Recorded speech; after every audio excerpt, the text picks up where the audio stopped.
After the end of World War II, the world was split into two, East and West. This marked the beginning of the era called the Cold War.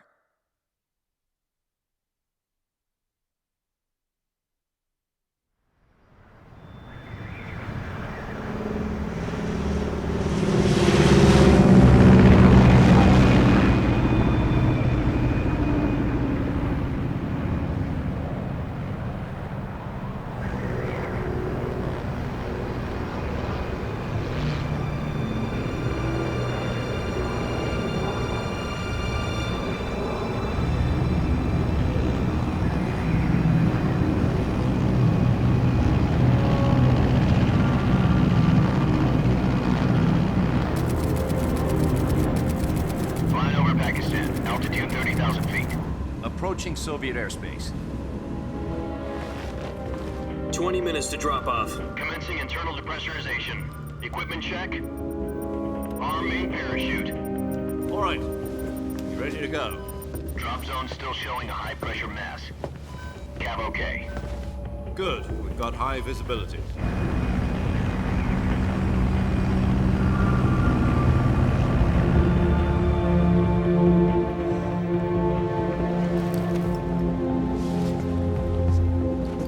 Put out that cigar. Connecting oxygen hose to interior connector.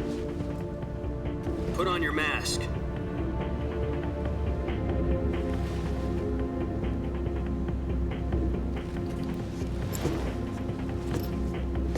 Does this panty waste know what he's doing? Approaching release point. 10 minutes to drop off. Hey, are you deaf? He said put out the cigar and put on your mask.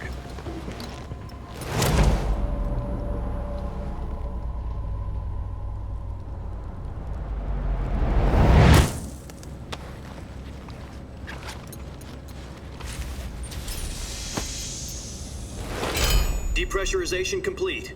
Checking oxygen supply. 6 minutes to drop off. Opening rear hatch.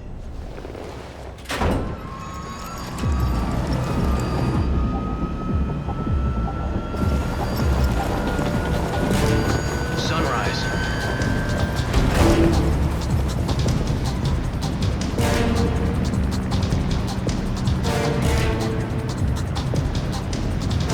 External temperature minus 46 degrees Celsius. 2 minutes to drop off. Stand up. You'll be falling at 130 miles per hour. Try not to get frostbite from the wind chill. 1 minute to drop off. Move to the rear. Activate bailout bottle. This is one for the history books. The world's first Halo jump. 10 seconds to drop off. Stand by. Status okay. All green. Prepare for drop off. Countdown. 5, 4, 3, 2, 1. Spread your wings And fly. God be with you.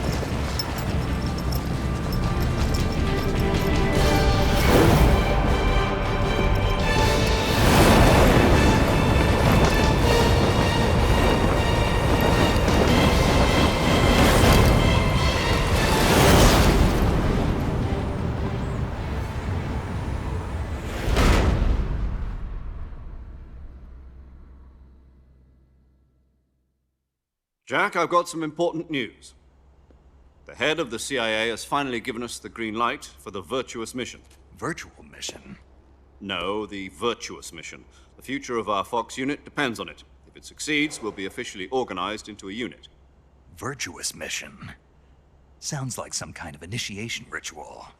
You know, don't get cocky. This isn't a training op. Right. So what exactly is this wonderful mission?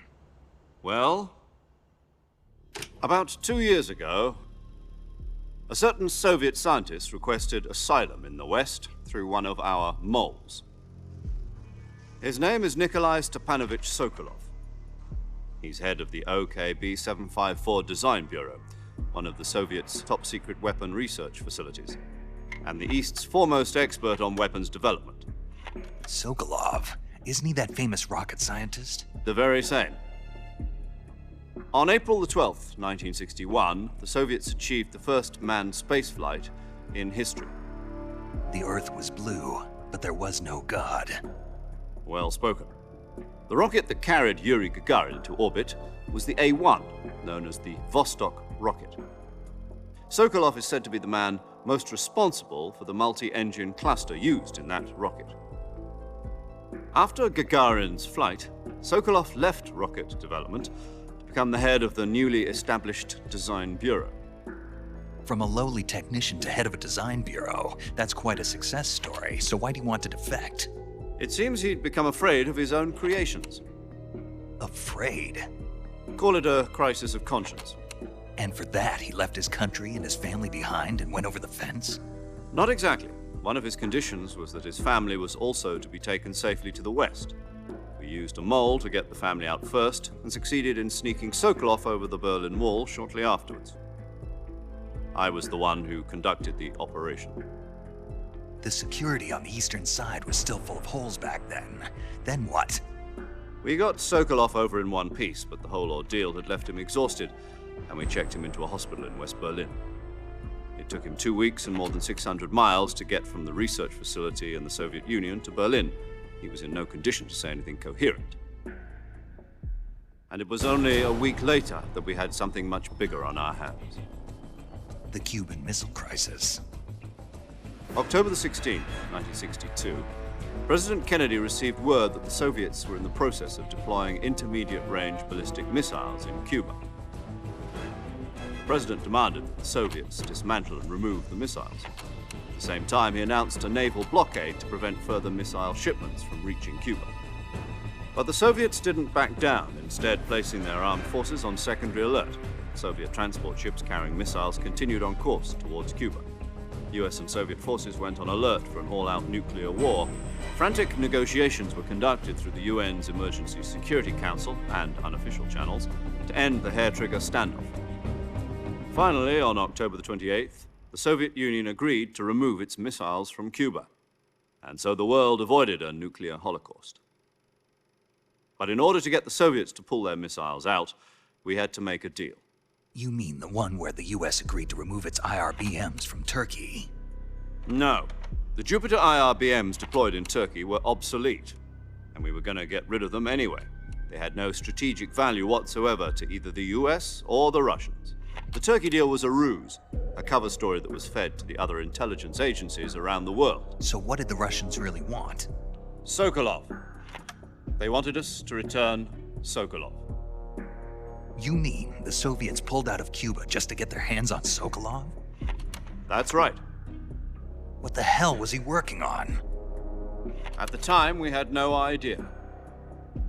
We were running out of time. It was either give up Sokolov or risk full-scale nuclear war. In the end, we had no choice.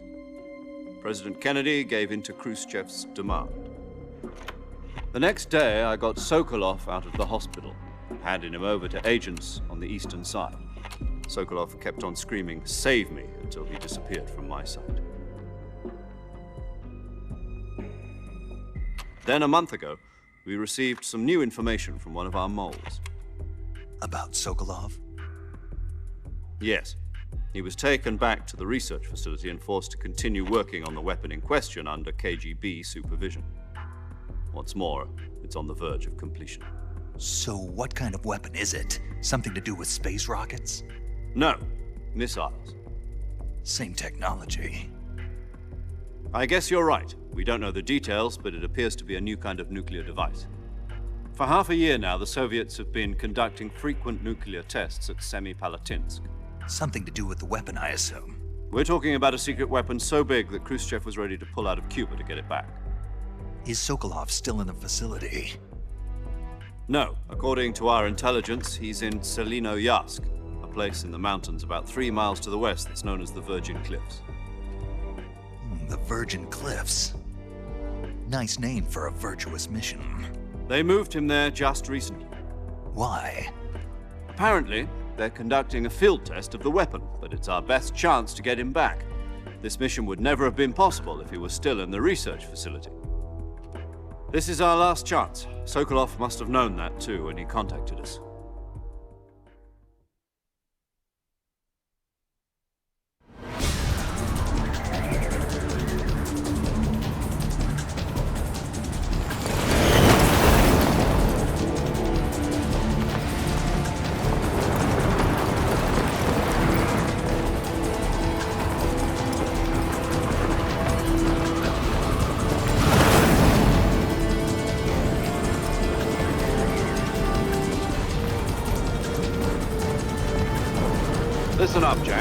mission is to infiltrate Selino-Yarsk in the Soviet mountains, ensure the safety of Sokolov, and bring him back to the West.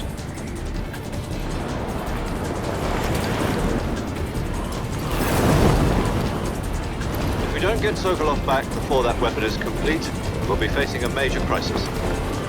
The clock is ticking.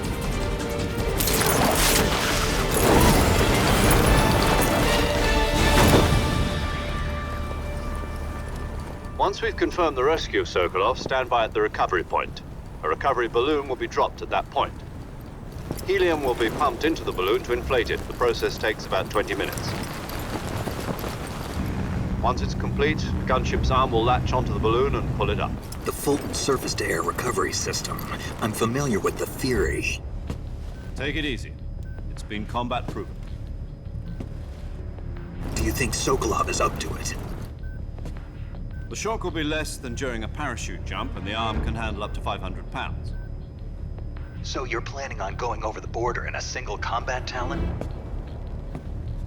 She's equipped with two 6-barrel 20mm Vulcan cannons, as well as two 40mm machine guns.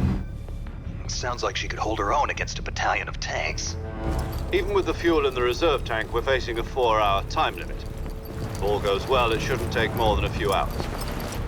Home in time for dinner. But if anything goes wrong, you'll be eating dinner, breakfast, and all the rest of your meals in the jungle.